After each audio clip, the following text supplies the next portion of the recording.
শনিবার গোঘাটের কামারপুকুর এমআরএফ ক্লাবের উদ্যোগে প্রতি বছরের মতো এবছরও রক্তদান ও বিনামূল্যে স্বাস্থ্য পরীক্ষা শিবিরের আয়োজন করা হয়।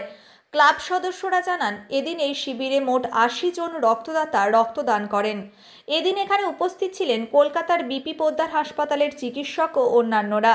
এদিন এই অনুষ্ঠানের উদ্বোধন করেন কামারপুকুর মঠ ও মিশনের অধ্যক্ষ স্বামী লোকতর নন্দজি মহারাজ। আগের দিন আমাকে ফোন করে নেবেন, আমি অ্যাপ্রুভালটা এনে রাখবো, ঠিক আছে? আর এটা তাড়াতাড়ি করিয়ে দেবেন। আমাদের যে 2-3 সাথীকে আমরা হারিয়েছি, তাদের স্মৃতির উদ্দেশ্যে আমাদের রক্তদান শিবির হচ্ছে এবং তার পাশাপাশি কামারপুকুর এবং এতদ অঞ্চলে সমস্ত দুস্থ মানুষের আজকের দিনে ট্রিটমেন্ট দাঁড়িয়ে আছে টেস্টের উপর।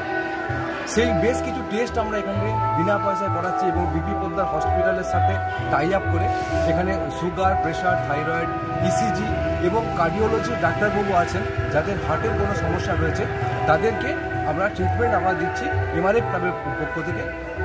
আজকে কতজন রক্তদান দিয়েছে? আজকে রক্ত দিচ্ছে আমাদের অলরেডি প্রায় 70-75 জন মতো রক্ত আমাদের অলরেডি দিয়ে ফেলেছে এবং আরও আসছে।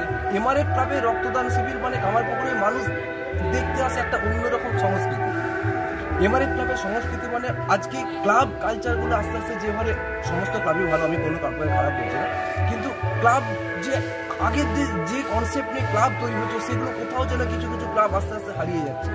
এমআরএফ ক্লাবের রক্তদান শিবিরে সবসময় মানুষের মধ্যে একটা আলাদা অনুভূতি থাকে, সেই টানেতে আজকে অনেক মানুষই আসছেন আমাদের রক্তদান শিবিরে রক্তদান করতে এবং এর পাশাপাশি আমাদের যেগুলো বাংলার সংস্কৃতি যেগুলো হারিয়ে যাচ্ছে, আজকে আমাদের এমআরএফ ক্লাবের সদস্যদের যে বাচ্চা কাচ্চা রয়েছে, ফ্যামিলির মানুষজন রয়েছে, তাদেরকে নিয়ে সন্ধ্যাবেলা আমাদের সাংস্কৃতিক অনুষ্ঠান রয়েছে। আজকে বাচ্চারা যারা গান শিখছে, যারা নাচ শিখছে, যারা আবৃত্তি শিখছে, তারা এই যেগুলো শিখছে সেগুলো পারফর্ম করার মতো স্টেজ পাচ্ছে না। আজকে আস্তে আস্তে এগুলো লুপ্তপ্রায় হতে চলেছে। সেই জন্য আমাদের ফ্যামিলির বাচ্চারা সমস্ত এসে এখানে করবে, অনুষ্ঠান করবে। এবং কালকে রয়েছে আমাদের হচ্ছে নাটক হচ্ছে বাংলার পুরনো সংস্কৃতি। ঠাকুর গিরিশচন্দ্রকে বলেছিলেন যে নাটকে লোকশিক্ষা হয়। সেই নাটক আজকাল মানুষদের মানে আস্তে আস্তে হারিয়ে যাচ্ছে। আমরা এমআরএফ ক্লাব থেকে আমরা চেষ্টা করছি এই যে বাংলার পুরনো সংস্কৃতিটাকে টিকিয়ে রাখতে। আমরা ক্লাবের ছেলেরা, ক্লাবের উদ্যোগে আমরা কালকে নাটক করব।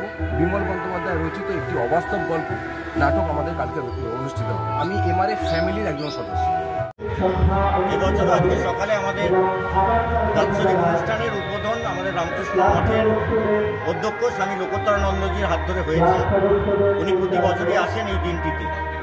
আজকে আমাদের প্রায় ৮০ জন রক্তদাতা এখানে রক্তদান করছেন। কলকাতা বিপি পোদ্দার হাসপাতালের ডাক্তারবাবুরা এসেছেন, ক্যাম্প করছেন সম্পূর্ণ বিনামূল্যে। সেখানেও পেশেন্ট হচ্ছেন, আপনারা দেখতে পাচ্ছেন। এবং আমাদের বৃক্ষরোপণ কর্মসূচি হচ্ছে একটু পরে, এবং সাংস্কৃতিক অনুষ্ঠান এবং ক্লাবের সমস্ত ছেলেদের নিয়ে নাটক অনুষ্ঠিত হবে কালকে আমাদের এই কর্মসূচি। এবং এটা আমাদের প্রতি বছরই এই ধরনের কর্মসূচি আমরা একবার করে থাকি। আমাদের বাৎসরিক অনুষ্ঠান সঙ্গে সারা বছর ধরেই কোনো না কোনো সামাজিক কাজকর্মে আমাদের এই ক্লাব এমআরএফ ক্লাব যুক্ত। আপনার নাম? আমি সুব্রপ্রকাশ রাহা, এই ক্লাবের সদস্য।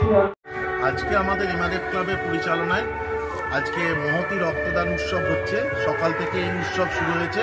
অনুষ্ঠানের শুভ উদ্বোধন করেছেন মঠ ও মিশনের অধ্যক্ষ স্বামী লোকোত্তরানন্দজি মহারাজ এবং আরও অনেক বিশিষ্ট ব্যক্তিবর্গ উপস্থিত ছিলেন।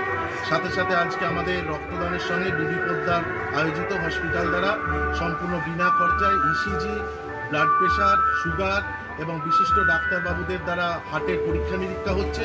এই অনুষ্ঠান আমরা প্রতি বছরই করে থাকি। বিকেলের দিকে আছে আমাদের সান্ধ্যকালীন সাংস্কৃতিক অনুষ্ঠান এবং আগামীকাল আছে আমাদের ম্যাজিক শো এবং আমাদের মেম্বারদের নিয়ে নাটক। এছাড়াও আমরা সারা বছরই এরকম ডেঙ্গু সচেতনতা, গরিবদের মধ্যে বস্ত্র বিতরণ, ছোট ছোট বাচ্চা শিশুদের যাদের পড়াশোনায় মেধাবী অথচ দুস্থ, তাদেরকে আমরা বিভিন্নভাবে সাহায্য করে থাকি। আর সবচেয়ে বিশেষ ব্যাপার, আজকে এই রক্তদান শিবির শুধু যে আমাদের কাছে রক্তদান শিবির তা নয়, আজকে আমরা আমাদের অনেক মেম্বারকে আমাদের মধ্যে হারিয়েছি। আমাদের বন্ধু স্বর্গীয় গঙ্গাধর লাল, স্বর্গীয় পীযূষ মুখার্জি। নিউ নূর সোফা সেন্টার, এখানে সমস্ত রকম সোফা পাইকারি ও রিটেলে বিক্রয় করা হয়। সমস্ত সোফা নিজস্ব কারখানায় তৈরি করা হয়। প্রোপাইটার হানিফ হোসেন খাঁ ও রুহুল হোসেন খাঁ, বড়ডোঙ্গল হাটতলা সিনেমা হলের সন্নিকটে, হুগলি। যোগাযোগ 7797170093 এবং 9382003105।